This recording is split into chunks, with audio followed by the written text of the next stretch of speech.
I have to give you a hat tip up front for the way that you've kept saying that the recession was not around the corner throughout the entire year.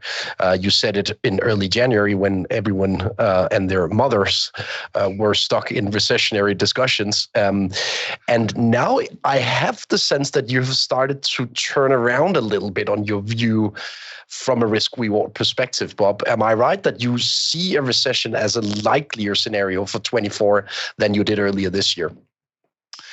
Yeah, well, I think when we trade markets, the basic thing you got to start to think about is what is likely to happen relative to what's priced in. And I think people too often forget the what's priced in part of things. You got to start with what's priced in, and then you can go to what you think will transpire relative to that.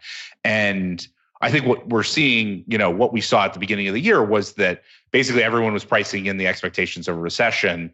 There were some models a year ago that said there was 100% probability of a recession within a year, which is kind of funny, right? Since that didn't happen. And so, that's the basic dynamic that's been priced in, that was priced in, a year ago, didn't transpire. That's a big reason why asset prices actually did pretty well over the period. Well, now, I sort of, when people were bandying about, the Atlanta Fed GDP now measure of 6%, and everyone was saying, oh, there's no way we're going to get into a recession anytime soon.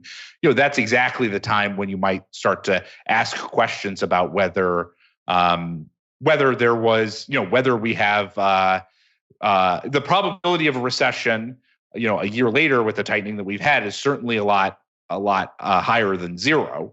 And with the market, the equity markets are pricing in 12% earnings growth next year and 13% earnings growth in 2025. That's very high, elevated earnings growth at a time when the inflationary pressures are emerging, the recessionary pressures are emerging. The U.S. economy is slowing down. There's no question that there is some moderation in the U.S. economy, and you should expect that to continue further. So it's really that gap between what's likely to transpire and expectations that's really the most interesting part of this overall dynamic.